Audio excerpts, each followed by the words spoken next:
캐나다의 한 작은 농촌 마을에서 아름다운 어느 날, 한 미혼모가 저명한 의사에게 강간을 당했다고 주장하면서 마을은 소란스러워졌습니다.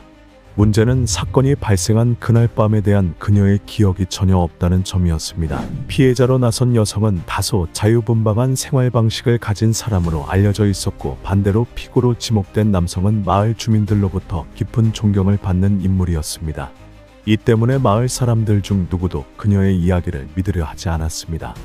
이후 3차례에 걸친 DNA 검사가 진행되었으며, 검사 결과는 해당 의사가 무죄임을 입증했습니다. 하지만 피해 여성은 검사가 잘못되었다며 자신의 주장을 굽히지 않았습니다. 사건은 점차 잊혀졌지만 어느 날 충격적인 고백이 경찰을 움직여 사건을 재조사하게 만들었고, 이는 단순한 진실 하나가 아닌 2가지 끔찍한 비밀을 밝혀냈습니다. 오늘 이야기로 들어가기 전에 구독 버튼을 눌러 최신 영상을 놓치지 않도록 하시길 바랍니다.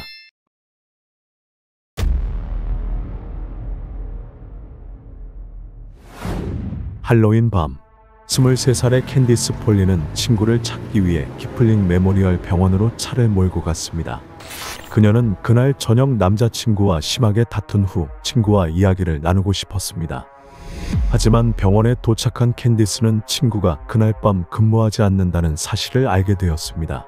그녀는 병원을 한참 서성이더니 결국 집으로 돌아가기로 했습니다. 하지만 병원의 한 간호사가 그녀의 불안정한 상태를 보고 걱정했습니다. 간호사는 캔디스가 이런 정신 상태로 운전하는 것은 매우 위험하다고 판단해 그녀에게 당직 의사를 만나볼 것을 권했습니다.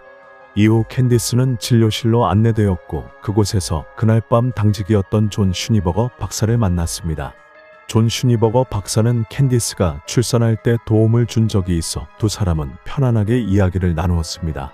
캔디스는 남자친구와의 갈등에 대해 솔직하게 털어놓으며 화가 많이 난 상태임을 밝혔습니다. 이에 존 박사는 그녀에게 진정제를 투여해 긴장을 풀어보는 게 어떻겠냐고 제안했고, 캔디스는 이를 받아들였습니다.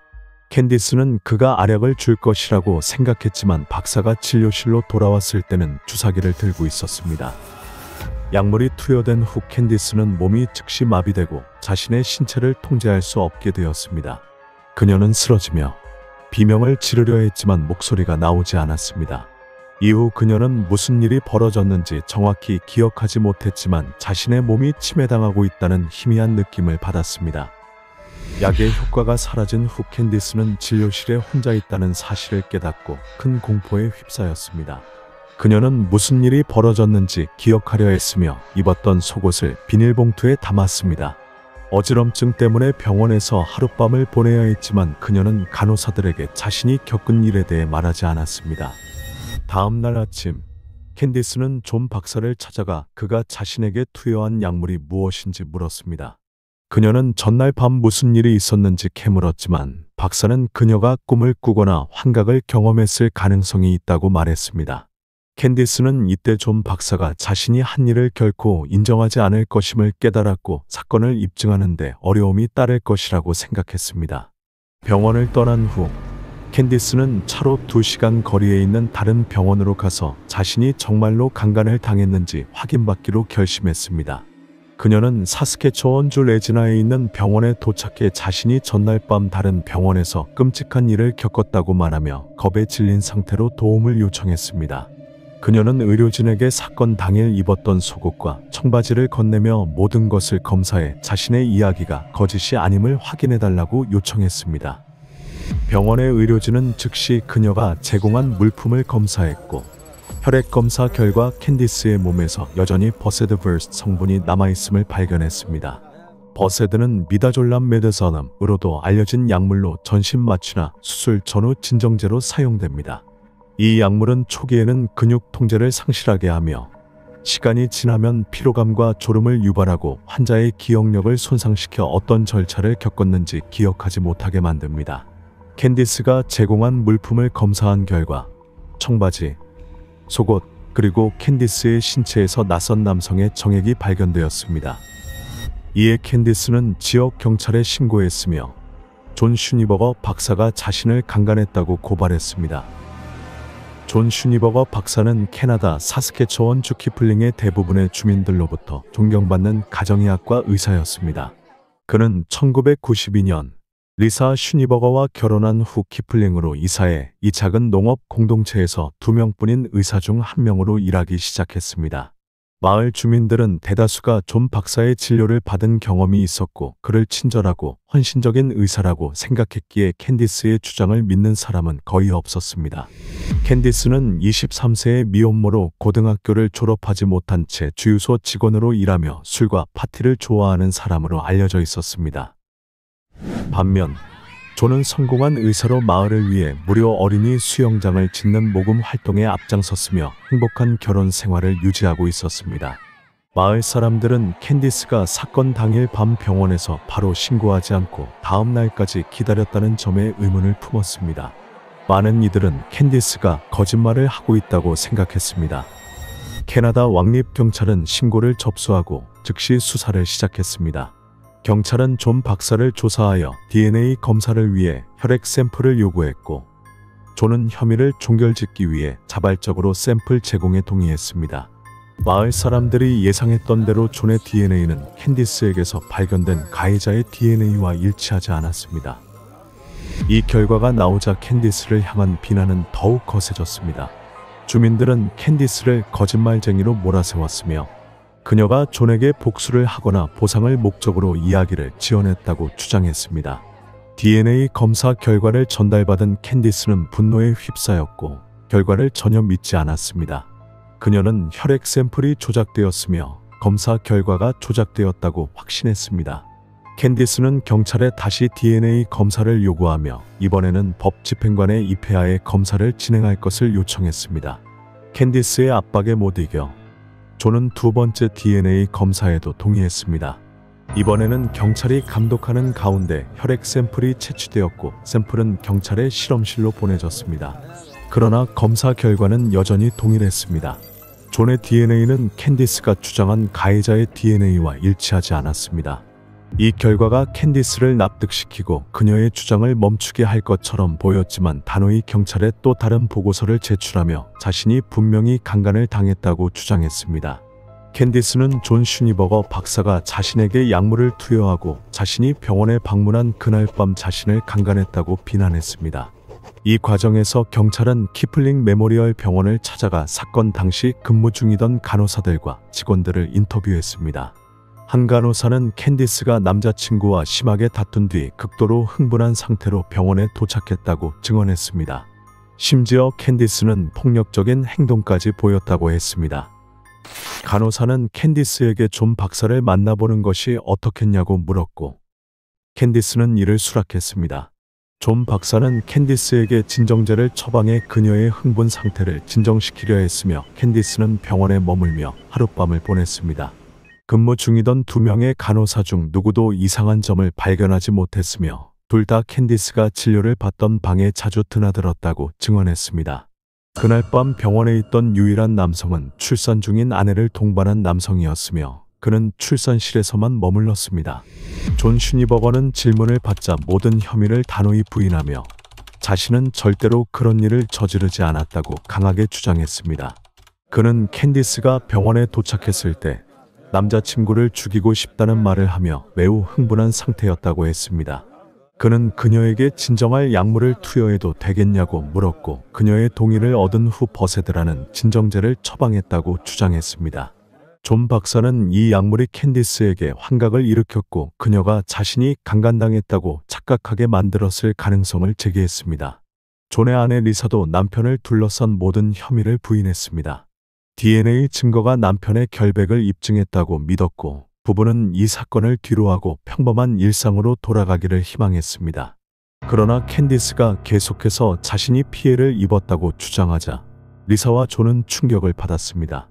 캔디스는 여전히 경찰과 접촉하며 사건이 병원에서 발생했으며 가해자는 반드시 존 박사라고 주장했습니다. DNA 증거로 존은 주요 용의자에서 완전히 제외되었고 경찰은 더 이상 할 수 있는 조치가 없다고 캔디스에게 통보했습니다. 리사는 캔디스가 왜 이렇게 끈질기게 남편을 공격하는지 이해할 수 없었습니다. 그녀는 캔디스가 존에게 집착하거나 결혼 생활을 망가뜨리려는 의도를 가졌을 가능성을 의심했습니다. 아니면 그녀가 정신적인 문제를 겪고 있을 가능성도 배제하지 않았습니다. 어떤 이유에서든 리사는 캔디스에 대해 깊은 분노를 느꼈습니다. 그녀는 캔디스가 피해자가 아니라 자신의 남편이야말로 이 사건의 진정한 피해자라고 확신했습니다. 그러나 사건의 핵심인 정액 샘플은 실제로 존재했습니다. 단순한 환각만으로는 그것이 발견될 수 없었으며 캔디스는 사건이 발생하기 몇 주 전부터 아무와도 성관계를 맺지 않았다고 주장했습니다. 1994년 명확한 증거가 부족했던 경찰은 수사를 종료하기로 결정했으며 캔디스의 사건은 공식적으로 종결되었습니다. 그러나 여러 해가 지나도 캔디스는 자신의 싸움을 포기하지 않았습니다. 그녀는 지속적인 여론의 비난을 피하기 위해 키플링을 떠나 알버타주의 레드 디어로 이주했습니다. 새로운 시작을 꿈꾸던 그녀는 결국 사립 탐정 레리 오브라이언을 고용해 존 슈니버거의 차량에 침입하여 DNA 샘플을 가져오도록 요청했습니다. 그녀는 존이 유죄라고 확신했으며 그를 직접 고발하기를 원했습니다. 첫 번째 시도에서 레리는 존의 차 안에 침입해 운전석 머리받침에서 머리카락 샘플을 가져왔습니다. 그러나 머리카락은 모근이 없는 상태였고 당시의 기술로는 이를 DNA 검사용으로 사용할 수 없었습니다. 두 번째 시도에서 레리는 존의 차에서 사용된 립밤을 발견했습니다. 립밤의 끝이 둥글게 달아 있었으며 이를 통해 DNA 샘플을 채취할 수 있었습니다. 2주 후 레리는 실험실에서 결과를 통보받았습니다. 립밤에서 추출된 DNA는 캔디스를 공격한 범인의 DNA와 일치했습니다. 캔디스는 자신이 틀리지 않았음을 확신하며 기뻐했지만 이전 두 번의 혈액 검사에서 왜 존의 DNA가 일치하지 않았는지 여전히 이해할 수 없었습니다. 캔디스와 레리 오브라이언은 존 박사가 혈액 샘플을 조작했을 가능성이 있다고 의심하며 실험 결과를 당국에 제출했습니다. 경찰은 이 결과에 놀랐으나 샘플이 불법적으로 채취되었기 때문에 법적으로 사용할 수 없다고 밝혔습니다. 그럼에도 불구하고 경찰은 이 새로운 증거에 영향을 받아 존 슈니버거에게 다시 혈액 샘플을 요구했습니다. 이번에는 채취 과정 전체를 비디오로 촬영하고 모든 단계를 엄격히 감독하기로 했습니다. 새로운 증거 앞에서 존은 립밤이 자신의 것이 아니라고 주장했지만 마지막으로 혈액 샘플을 제공하는 데 동의했습니다. 11월 20일 존 슈니버거는 RCMP로 출두해 혈액 샘플을 채취했습니다. 헤마톨로지 전문가 진 로니 박사가 채취를 담당했으며 경찰은 그녀에게 모든 의심스러운 점을 주의 깊게 관찰할 것을 지시했습니다. 전체 과정을 녹화하기 위해 카메라가 설치되었습니다. 존이 의자에 앉은 후 진 로니 박사는 그의 손가락에서 작은 찔림으로 혈액을 채취하려 했습니다. 그러나 존은 손가락이 멍이 들기 쉬운 상태라며 손가락 대신 팔에서 혈액을 채취할 것을 요청했습니다. 그는 자신의 직업에 방해가 될 수 있다고 설명하며 왼팔의 정맥을 제안했습니다. 왼팔의 정맥은 혈액을 채취하기 쉬운 위치였으나 로니 박사는 체열에 어려움을 겪었습니다. 채취된 혈액은 어둡고 신선하지 않아 보였지만 실험실로 보내져 분석되었습니다. 그러나 혈액의 질이 좋지 않아 DNA 분석 결과를 얻을 수 없었습니다. 이후 존은 더 이상의 혈액 샘플 채취를 거부했으며 사건은 다시 미궁에 빠졌습니다. 캔디스는 분노와 좌절에 휩싸였고 수년간 사건을 재조사하려 노력한 그녀의 마지막 희망이 사라진 것처럼 보였습니다. 수사관들은 이제 존이 DNA 분석을 방해하려고 어떤 조치를 취했을 가능성을 의심하기 시작했습니다. 그러나 구체적으로 무엇을 했는지는 알 수 없었습니다. 모든 상황은 5년 후인 4월 25일 존 슈니버거의 아내 리사 슈니버거가 경찰에 전화를 걸면서 급격히 변화했습니다. 리사는 통화 내내 흐느끼며 끔찍한 비밀을 폭로했습니다. 리사의 15세 딸 에이미는 엄마에게 심각한 이야기를 전해야 한다며 부모님의 침실로 데려갔습니다. 에이미는 침대 위에 놓인 빈 콘돔 포장을 가리키며 어머니에게 아빠가 예전에 나한테도 이런 짓을 했어요라고 말했습니다. 리사는 말할 수 없는 공포에 휩싸였고 에이미가 가리키는 아빠가 자신의 남편이자 에이미의 계부인 존 슈니버거임을 직감했습니다. 에이미의 기억은 희미했지만 그녀는 계부가 자신에게 끔찍한 짓을 저질렀으며 그 일이 13살 때부터 오랜 기간 지속되었다는 사실을 알고 있었습니다. 에이미는 희미하게 기억할 수 있는 것은 계부가 자신에게 주사를 놓았다는 것입니다. 그 후 그는 진찰대에 눕혔고 에이미는 바로 의식을 잃었습니다. 에이미는 매번 다음날 깨어날 때마다 뭔가 끔찍한 일이 일어났음을 희미하게 느꼈습니다. 한 번은 침대를 정리하던 중 침대 시트 사이에 빈 콘돔 포장이 끼어 있는 것을 발견하고는 충격과 절망에 빠졌습니다. 이제 물리적 증거까지 확보한 에이미는 결국 어머니 리사에게 모든 것을 털어놓기로 결심했습니다. 리사는 이 사실에 구역질이 날 정도로 괴로웠지만 곧바로 딸의 말을 믿었습니다. 그녀는 남편 존이 아이들이 아플 때 알약이나 시럽 대신 자주 주사를 놓던 일이 떠올랐습니다. 리사가 왜 그렇게 하는지 묻자 존은 주사가 더 빠르고 효과적이라고 답했습니다. 의사였던 남편의 말을 그녀는 의심하지 않았습니다. 리사는 딸에게 왜 이 사실을 더 일찍 말하지 않았냐고 물었고 에이미는 어머니가 캔디스의 이야기를 믿지 않았으니 자신을 믿어줄 리 없었다고 대답했습니다. 이 말을 듣는 순간 리사는 캔디스가 그동안 진실을 말해왔음을 깨달았습니다. 리사는 즉시 남편 존의 집무실로 달려갔고 방안을 수색하다가 높은 선반 위에 놓인 상자를 발견했습니다. 상자를 내려 열어보니 그 안에는 의료용 장갑, 주사기, 콘돔, 그리고 버세드라는 이름의 약물이 들어있었습니다. 그녀는 곧바로 경찰에 전화해 모든 사실을 신고했습니다. 캔디스는 존 슈니버거가 지난 2년간 의붓딸을 여러 차례 강간했다는 사실을 알고 오열했습니다. 그녀는 자신이 당한 일 이후 존이 다른 사람들에게도 같은 짓을 할까 두려워했으며 그가 자신의 딸에게까지 그런 짓을 저질렀다는 사실은 그녀에게 최악의 악몽이었습니다.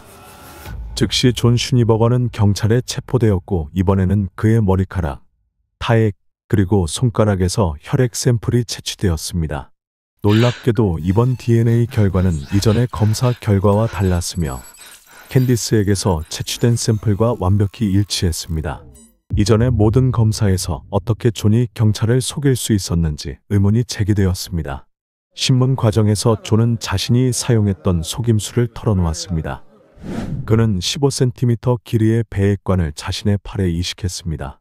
이 배액관은 부드러운 고무 튜브로 상처에서 체액을 배출하기 위해 사용됩니다.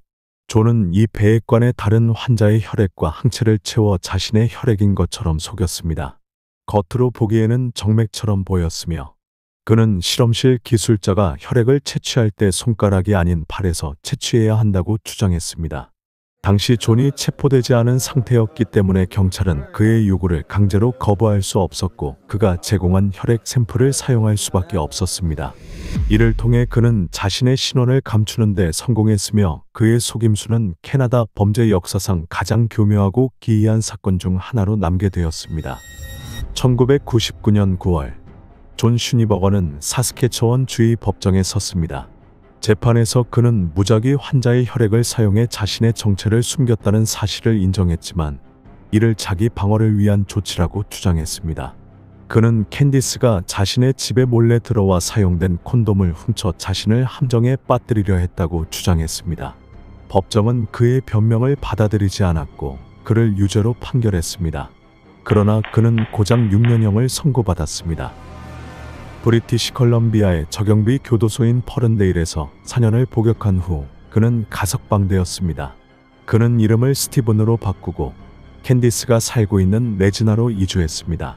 그는 의사 면허를 박탈당해 목수와 건설 노동자로 생계를 이어갔습니다. 캐나다 정부는 그의 시민권을 박탈하고 남아프리카로 추방했습니다. 그럼에도 불구하고 그의 전마을 주민 중 일부는 그를 지지했습니다.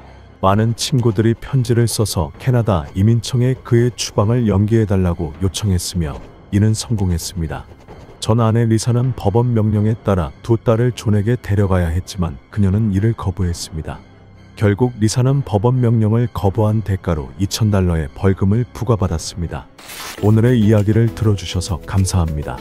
좋아요와 구독을 눌러주셔서 앞으로도 흥미로운 사건 이야기를 놓치지 마시길 바랍니다.